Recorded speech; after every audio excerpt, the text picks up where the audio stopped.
I'll be Yahweh. We come before you right now, just humbly asking for wisdom.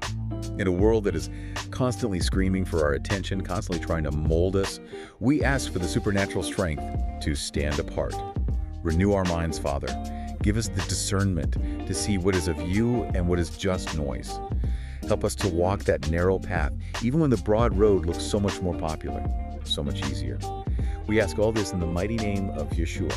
Amen. Amen. That is exactly where our heads need to be for this one. It really is, because we are looking at something today that I think everyone feels, even if they don't have a theological name for it.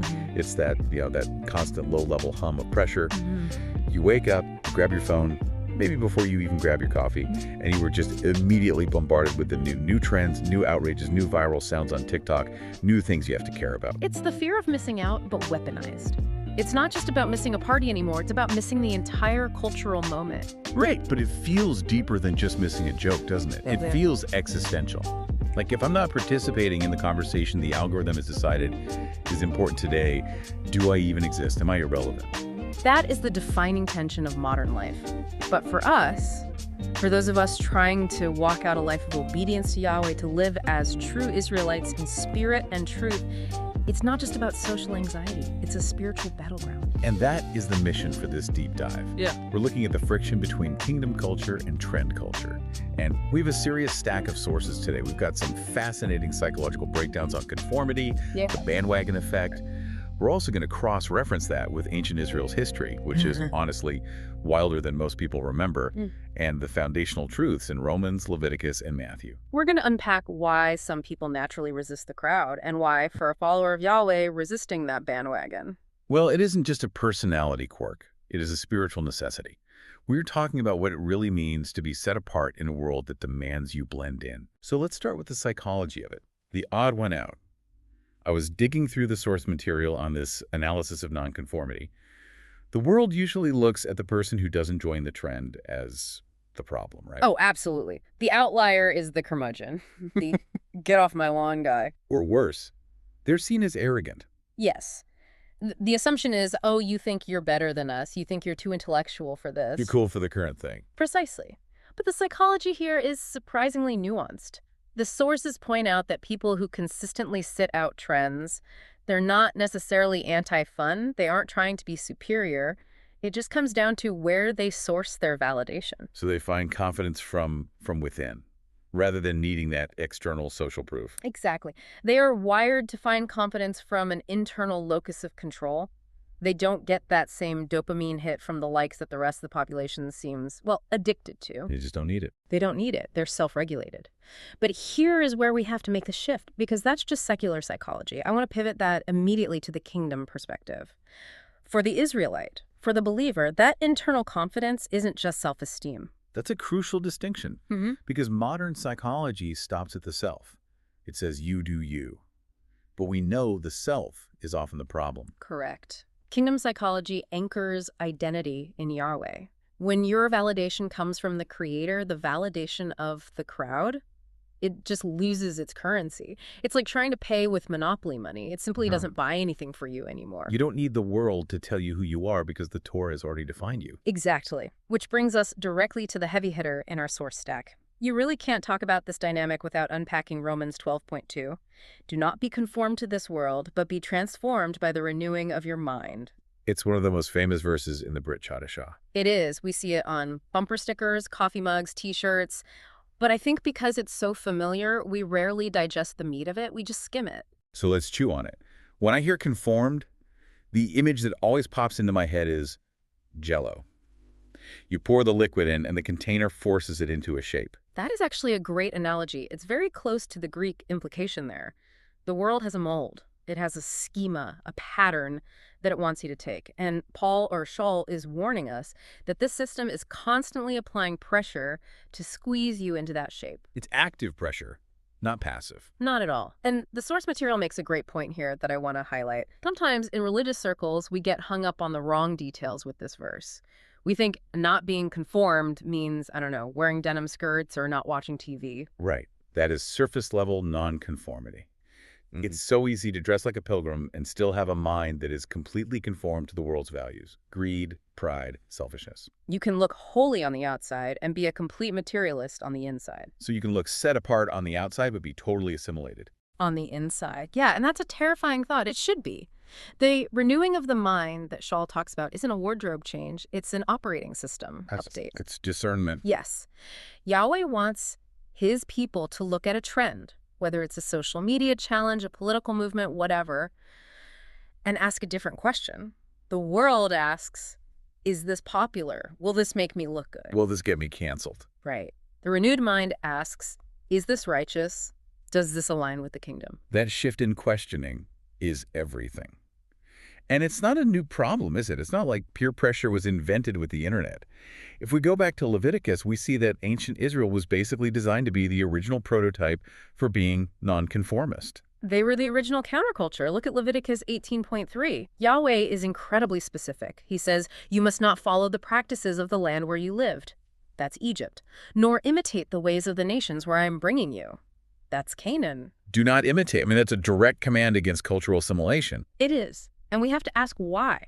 Was Yahweh just trying to be difficult? Was he just trying to make their lives harder? The sources suggest it was about witness. Precisely. He wanted them to be distinct so that they could testify that Yahweh alone is Elohim. If Israel looked exactly like Egypt or exactly like the Canaanites, how would anyone know that Yahweh was different from Baal or Molech? That's the key. If the people of God look just like the people of the world, then the God they serve must not be very different from the world. The distinctiveness was the message, but history tells us they really struggled with this. I mean, they failed at it constantly. Struggled is putting it mildly. The entire history of the kings is basically a cycle of Israel getting insecure, looking at the nations around them and saying, hey, they have a king, we want to be like them. It's the classic grass is greener syndrome, but on a national scale. Which brings us to Solomon. King Solomon, the wisest man to ever live. And yet, the sources highlight that he fell into the ultimate trend trap. He started making alliances with foreign nations. Now, in the ancient world, you didn't just sign a treaty, you sealed an alliance by marrying the king's daughter. And, crucially, you honored her gods. You couldn't just marry her. You had to build a shrine for her deity to make her feel at home. Correct. So, in an effort to be relevant on the geopolitical stage, to fit in with the other superpowers, Solomon compromised. He built high places for foreign gods right there in Jerusalem. He brought the trend culture right into the holy city. He prioritized political integration over spiritual integrity. He wanted a seat at the cool kids' table of nations. And 1 Kings 11.4 tells us the result. His heart was not fully devoted to the Lord his God. Assimilation led to spiritual drift. Spiritual drift led to idolatry. And idolatry eventually led to the kingdom being torn apart and the people going into exile. Wow. When you lay it out like that, following the trend without discernment isn't just harmless fun. It can genuinely be the start of spiritual compromise. It starts with, I just want to fit in, and ends with, I don't even know who I am anymore. That is the slippery slope, and it brings us back to today. Why do we follow trends? What is the promise? Well, the sources outline it pretty clearly. Trends promise belonging, acceptance, and social proof. It's that primal feeling of, I am part of the tribe, I am safe, I am one of us. It's a deeply human need. We're social creatures. But here's the kingdom twist, and it's a tough pill to swallow. We have to look at James 4.4. I was reading that in the prep notes. James does not pull his punches. You adulterous people, don't you know that friendship with the world means enmity against God? He calls them adulterous. That is incredibly strong language. Why? Because as believers, we are betrothed to Yahweh. So when we get in bed with the world's systems, it's not just a mistake, it's betrayal. And then he says, whoever chooses to be a friend of the world makes himself an enemy of God, not just a disappointment, an enemy. That is heavy. And I think for the listener, that might sound terrifying. Does that mean we can't have electricity? Or use the internet? Are we supposed to move to a bunker? That's usually the reaction, right? Extreme isolation. Right. But that's not what Yeshua modeled. The nuance lies in allegiance. Being a friend of the world in this context means you value the world's system of approval more than you value Yahweh's approval. So it's about what you love, what you're chasing. Yes. The kingdom twist is this. You don't avoid trends just to be a contrarian. You don't avoid them to feel morally superior. You avoid them because you have weighed them in the balance, and you realize that to participate would be to value the world's applause over Yahweh's statutes. This reminds me of a specific story from the source material. A guy who refused to do a viral social media challenge. It's one of those silly ones, you know? Like the ice bucket style thing, the pressure is always, it's for a good cause or it's just fun. Exactly. And when he refused, the reaction from his peers, it wasn't just, oh, okay, it was hostile. What did they say? Why not? Are you boring? Don't you want the likes? But the subtext was, why are you rejecting our ritual? Why are you judging us? That is exactly what it is. It's a liturgy, a ritual of belonging. When you refuse the ritual, you are questioning the validity of the religion of culture. And he realized the pressure wasn't about the video. It was about submission. His refusal became a statement. He said he wasn't trying to be trend-resistant. He was Yahweh-centered.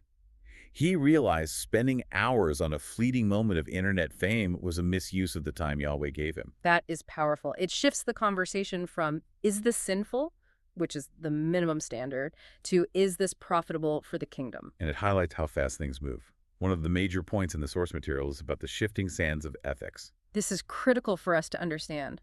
If you look at current events, ethical lines in modern culture are not drawn in stone. They are drawn in sand, and the tide comes in every day. That is a vivid image. Think about it. What was controversial 5 years ago is normalized today. What's celebrated today might be canceled tomorrow. If you're trying to align your moral compass with the culture, you are going to get whiplash. It's exhausting just trying to keep up. Feels like the rules of morality are being updated by an algorithm we don't control. They are. The algorithm rewards engagement, not truth. But as followers of Yeshua, as keepers of the covenant, we have a different reference point. We have the rock. Matthew 5.1 sinning. Yeshua says, "Do not think that I have come to abolish the law or the prophets. I have not come to abolish them, but to fulfill them." So despite what the culture says, or even what some modern theology tries to argue, the standard has not changed. Yahweh's statutes do not have an expiration date. They are not subject to a software update. The definition of marriage, the sanctity of life, the holiness of the Sabbath, these aren't up for a vote on Twitter. That is such a grounding thought, because the psychological term for what happens to the world is the bandwagon effect. It's that cognitive bias where people do things primarily because other people are doing them. It's herd mentality. There are studies where people will deny the evidence of their own eyes just to avoid conflict with the group. And when the herd is running toward a cliff, the bandwagon effect becomes deadly. Contrast that with Exodus 20, the 10 Commandments. Let's look at them as a defense mechanism against that herd mentality. You shall have no other gods before me. Remember the Sabbath day to keep it holy. These are commands that act as a breakwater against the bandwagon effect. I see what you mean. If the whole world is worshiping money and materialism, the bandwagon says, get rich or die trying. The Torah says, you shall not covet. Precisely. If the whole world is working 20/47, hustling and grinding, the bandwagon says, sleep when you're dead. The Torah says, 6 days you shall labor, but the seventh is a Sabbath to Yahweh. So these commandments, they essentially force us to step off the bandwagon. They do. They are safeguards. Boundaries designed to keep us free from the slavery of the world's expectations. When you keep the Sabbath, you are physically acting out a rebellion against the trend of constant commerce. You are saying, my provider is Yahweh, not the autonomy. I love that. It's rebellion through obedience. That is the paradox of the kingdom. To be truly free, you have to be a servant of Yahweh. So let's synthesize this. We've talked about the psychology, the history of assimilation in Israel, the stark warnings in James, and the stability of the Torah. What does this mean for the listener right now? How do they apply this? I think we need to make a clear distinction. There are 2 reasons to avoid a trend, and only one of them is righteous. Okay, break them down. Reason 1. You avoid a trend because you're insecure, you fear judgment, or you're afraid of looking weird. That is just human insecurity. That's fear of man. Right, that's not spiritual. That's just anxiety wrapped in a religious excuse. I'm not doing that because I'm holy, when really I'm not doing that because I'm scared people will laugh. Exactly. But reason 2. You avoid a trend because your mind has been renewed by Yahweh's law. You avoid it because you have discerned that it does not bring glory to the king. That is kingdom culture. It's the why that matters. Always. Yahweh looks at the heart. If you are sitting out the latest craze because you're judging everyone else and feeling superior, that's pride. That's the Pharisee in the temple. But if you are sitting it out because you're busy serving your neighbor or praying, That is holiness. It really comes down to what we are chasing. Are we chasing the algorithm or are we chasing the kingdom? We are called to be a transformed people. And we have to be honest, transformation is uncomfortable. It means you will stick out. You might not get the invite to the party. People might think you're boring or old-fashioned. But the trade-off is worth it. The trade-off is peace. It's a life built on a foundation that doesn't crumble when the trends change. When the winds of culture shift, you aren't blown over because you are anchored to the Ancient of Days. I think about that peer pressure again. We are so afraid of the question, why aren't you joining in? We spend so much mental energy preparing an answer for our friends. We need to flip the script on that fear. The question shouldn't be, what will people think if I don't join in? The question we must ask every single day is, what does Yahweh think when I do? Oof. That is the question. What does Yahweh think when I do? That changes everything. What I watch, what I buy, what I say. It brings every thought captive to the obedience of Yeshua. And that is where true freedom is found. Not in doing what everyone else is doing, but in doing exactly what you were created to do. That is the deep dive for today. I hope this challenges you. I hope it encourages you. And I hope it makes you think twice before you hit that share button. Choose obedience over affirmation. The world's applause is fleeting, but Yahweh's well done, good and faithful servant is eternal. Amen to that. Thank you for listening to this deep dive. We will be back with more soon. Until then, walk in truth, keep the faith, and shalom.